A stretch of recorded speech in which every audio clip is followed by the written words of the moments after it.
नमस्कार मित्रमैत्रिणींनो.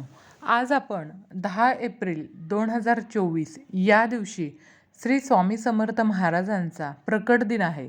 तर या दिवशी आपण श्री स्वामी समर्थ महाराजांची विशेष प्रभावशाली अशी एक सेवा करू शकतो. ती सेवा कोणती आहे आणि ती सेवा कशी करायची हे आजच्या या व्हिडिओमध्ये पाहणार आहोत.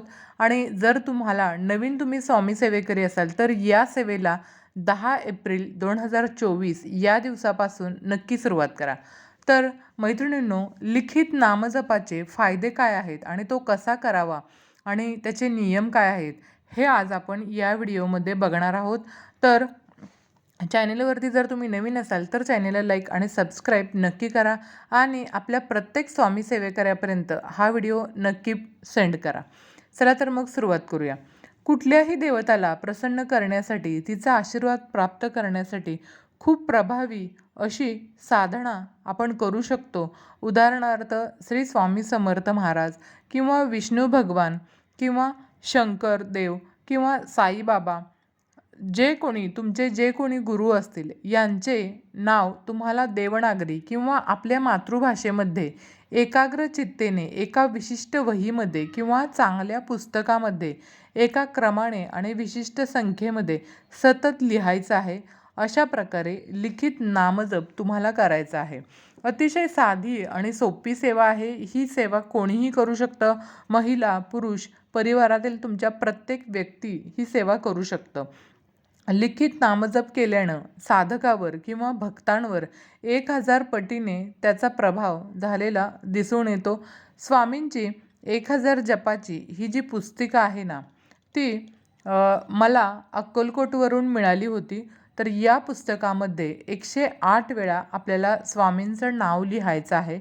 या पुस्तकामध्ये 52 पाने आहेत, म्हणजेच पाठपुट 104 पानं आहेत. अशा पद्धतीने आपला 11,232 वेळा स्वामीनामाचा लिखित नामजप होतो. महाराजांचं नाव लिहायला किंवा जपायला आपल्याला पूर्वजन्माची पुण्याई असावी लागते. मैत्रिणींनो, सर्वप्रथम आपल्याला ही पुस्तिका तुम्हाला अक्कलकोटमध्ये मिळेल किंवा जर तुमच्या आजूबाजूला धार्मिक ग्रंथालयाचं दुकान असेल, पुस्तकांचं दुकान असेल धार्मिक ग्रंथांचं, या दुकानामध्ये सुद्धा तुम्हाला हे पुस्तिका मिळून जाईल. मैत्रिणींनो, या पुस्तिकेमध्ये सर्वप्रथम आपल्याला गणपती बाप्पांचं स्मरण करायचं आहे आणि त्याच्यानंतर लिहायला सुरुवात करायची आहे. श्रीमान महाधिगणपते नमः असं या प्रत्येक पानावर लिहिलेलं आहे बघा. आता प्रत्येकालाच अक्कलकोटला जाऊन पुस्तकं आणणं शक्य होत नाही. तर अशा वेळी आपण एखाद्या धार्मिक पुस्तकालयामध्ये जाऊन चौकशी करायची आहे की तिथे लिखित नामजपाची पुस्तिका मिळू शकते का. मिळत असेल तर ठीक, जर मिळत नसेल तर अशा वेळी तुम्ही काय करू शकता बघा. जर नाही मिळाली तुम्हाला तर तुम्ही एका नवीन कोऱ्या वहीमध्ये नामजपाची लिहायला सुरुवात करायची आहे. व्यवस्थित कॉलम बनवून तुम्हाला हे नामजप लिहायला सुरुवात करायची आहे. स्वच्छ वही घ्या, चांगली वही घ्या. मग तुम्ही जितका नामजप करणार आहात, तितका लिखित नामजप करणार आहात, तितकी मोठी तुम्ही वही घेऊ शकता यामध्ये. किंवा एखादं पान घ्यायचं आणि त्या पानावरती आपण लिहायचं आणि ती पानं स्टॅपलरने नंतर एकत्र जॉईन करत जायचं. अशा प्रकारे सुद्धा तुम्ही लिहू शकता. फक्त लिहित असताना त्याचे काही नियम आहेत, ते नियम पाळणं खूप महत्त्वाचं आहे. महाराजांची सेवा तर प्रत्येक स्वामी सेवेकरी करतच असतो, पण त्याचबरोबर जर आपण मनाची आपल्या एकाग्रता वाढावी आणि आपल्या मनालासुद्धा शांती मिळावी, तसंच भगवंताच्या सुद्धा आपण जवळ जाऊ असं जर आपल्याला वाटत असेल तर या लिखित नामजप तुम्हाला करण्याची खूप गरज आहे मैत्रिणींनो. खरं तर या लिखित नामजपाचे प्रसार करणाऱ्या ज्या संस्था असतात ना, त्यांचे सर्व नियम सारखेच असतात. शक्यतो तुम्ही स्नान करून किंवा हातपाय धुवून जप लिहायला बसायचं आहे. तसंच जप लिहायला बसल्यानंतर आपण लाल रंग हा प्रेमाचं प्रतीक मानतो बघा. त्यामुळे आपण काय करायचं आहे, लाल शाईच्या पेनाने हा जप आपल्याला लिहायचा आहे. शक्यतो रेषेवरच हा जप लिहायचा. तसंच प्रत्येक पानावर किमान 108 वेळा तरी हा नामजप आपल्याला लिहायचा आहे. तसंच नामजप लिहिताना आपण मनामध्ये श्री स्वामी समर्थ महाराज या मंत्राचा जप करत लिहायचा आहे. श्री स्वामी समर्थ, श्री स्वामी समर्थ असं बोलत आपण हा जप लिहायचा आहे. नामजप कोणत्याही भाषेत लिहिता येतो.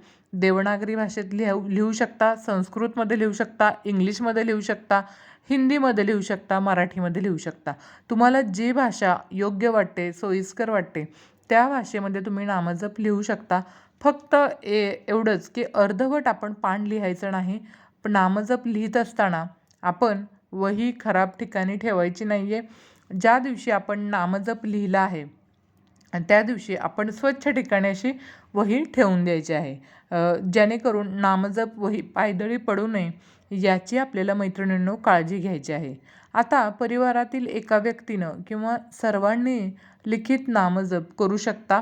असं नाही की फक्त एकाच व्यक्तीने लिहायचं आहे. जर तुमच्या परिवारामधील दुसऱ्या व्यक्तींनासुद्धा लिहावंसं वाटत असेल तर त्या वहीमध्ये दुसऱ्या व्यक्तीसुद्धा लिहू शकतात. लिहून झाल्याच्या नंतर आपण काय करायचं आहे, लिखित वहीची पूजा करायची. श्री स्वामी समर्थ महाराज देवताभ्यो नमः असं म्हणायचं आणि अक्षदा, फुलं, नैवेद्य, फळं, पाणी, गंध, हळदी कुंकू अशा प्रकारे आणि साखर या सर्व वस्तू आपण त्या वहीला, पुस्तिकेला अर्पण करायची. आणि ही वही आपण काय करायचं तर जेव्हा आपलं लिहून पूर्ण होईल म्हणजे 108 वेळा एका एका पानावरती लिहून ही वही लिहून पूर्ण होईल तेव्हा आपण स्थानिक श्री स्वामी समर्थ मंदिर असेल किंवा मठ असेल किंवा तुम्हाला जर शक्य असेल तर अक्कलकोट या ठिकाणी सुद्धा तुम्ही ही वही अर्पण करू शकता. जर तुम्हाला अक्कलकोटला जाणं शक्य नसेल किंवा एखादं मंदिर तुमच्या आजूबाजूला नसेल तर तुम्ही काय करायचं आहे बघा, वाहत्या पाण्यामध्ये ही नामजपाची वही तुम्हाला अर्पण करायची आहे. तर मैत्रिणींनो या तुम्हाला काय करायचं आहे, नामजप लिहित असताना मध्येच बोलायचं नाही आहे बघा. स्वच्छ वळणदार अक्षरामध्ये नामजप हा लिहायचा आहे. घाईघाईमध्ये आपण नामजप लिहायचा नाही. आपण कुठल्याही देवतेचा, इष्टदेवतेचा असो नामजप करू शकतो. तर एखादं नाव चुकलं तर ते तसंच राहू द्यायचं. ते पुन्हा नवीन आपण लिहायला चालू करायचं. आता नामजप लिहित असताना आपलं मन शांत करायचं. मनावर कोणत्याही प्रकारचं दडपण आणवून द्यायचं नाही. दररोज एक पान लिहिणार असं आपण विशिष्ट संख्या ठरवायची. आता काही महिने झाले ना, मग त्याच्यानंतर आपण काय करायचं, ही पानं वाढवू शकता. म्हणजे जर आजच्या दिवशी एका दिवशी तुम्हाला एकच पान लिहायला वेळ आहे तर तुम्ही एका दिवशी एकच पान लिहू शकता.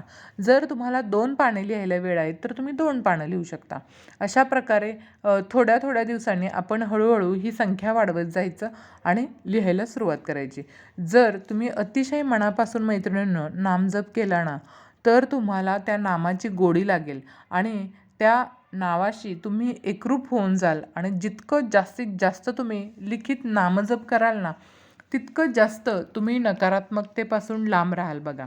आणि लिखित नामजप करत असताना जो दिवस असेल त्याची तारीख आपण सर्वप्रथम लिहून ठेवायची.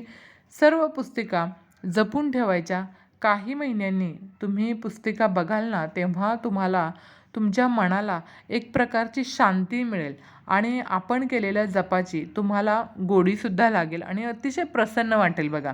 जेव्हा आपला कठीण काळ असतो ना त्या काळामध्ये जी तुम्ही नामजप केलेला आहे, लिखित नामजप, आणि त्याचा तुम्हाला नक्कीच फायदा या कठीण काळामध्ये झालेला दिसून येईल. आता या लिखित जे नामजप आहे त्याचे फायदे काय आहेत मैत्रिणींनो बघा. जेव्हा आपण लिखित नामजप करतो ना तेव्हा आपली सर्व शक्ती देवाच्या नावावर एकजूट झालेली असते. आणि लिखित नामजप आपण जेव्हा करतो ना तेव्हा आपले डोळे आपण काय लिहितोय यावर आपलं लक्ष लागतं बघा. आणि आपण काय लिहित आहोत त्यामुळे आपलं काय होतं, थोडक्यात आपलं संपूर्ण लक्ष जे आहे ना ते फक्त त्या नामजपावर केंद्रित होतं. आणि आपण माळेवर जर नामजप करत असतो ना त्याच्यापेक्षा लिखित नामजपामुळे आपलं मन स्थिर राहतं आणि एकाग्रतासुद्धा आपल्या मनाची वाढते. आपण एखादा जप किती वेळा करतो यापेक्षा आपण तो किती मनापासून करतो यावरून या मंत्राचे किंवा जपाचे फायदे हे आपल्याला निश्चितच समजून येतात मैत्रिणींनो. नकारात्मक विचारांपासून आपल्या मनाची एकाग्रता वाढते. पण एखाद्या वेळी जास्त नकारात्मकता आपल्यामध्ये आली किंवा एखाद्या व्यक्तीमुळे एखादी व्यक्ती आपल्याला आयुष्यामध्ये अचानक भेटली, तर तिच्यामुळे बघा आपल्याला खूप मनामध्ये आपल्या नकारात्मकता येते. अशा वेळी आपण मनामध्ये येते नकारात्मकता, पण ती आली तरी काय होतं, या लिखित जपामुळे ती कंट्रोलमध्ये राहते आणि आपलं मनाचा संयम सुटत नाही. नामजप करणं कुठं करणं ठीक आहे बघा. तर हा लिखित नामजप जो आहे, तो आपण घरामध्ये लिहू शकतो, ऑफिसमध्ये लिहू शकतो, बाहेरही लिहू शकतो. पण मला वाटतं शक्य असेल तर तुम्ही कोणत्याही एका विशिष्ट वेळी, ठराविक वेळ जो तुम्हाला घरामध्ये फ्री वेळ मिळणार आहे, त्या वेळेमध्ये तुम्ही निश्चित वेळ करा एक आणि त्याच वेळेमध्ये तुम्हाला हा नामजप लिहायचा आहे. आता हा जमा कुठे करायचा? तर तुम्ही तुमच्या घरामध्ये सुद्धा ह्या वह्या जप करून, लिहून ठेवू शकता जपून किंवा एखाद्या मंदिरामध्ये आजूबाजूच्या जमा करू शकता. तर मैत्रिणींनो, आता हा नामजप, लिखित जो नामजप आहे ना, तो कोणत्या देवाचा करायचा? फक्त श्री स्वामी समर्थ महाराजांचा करायचा का? तर असं नाही मैत्रिणींनो.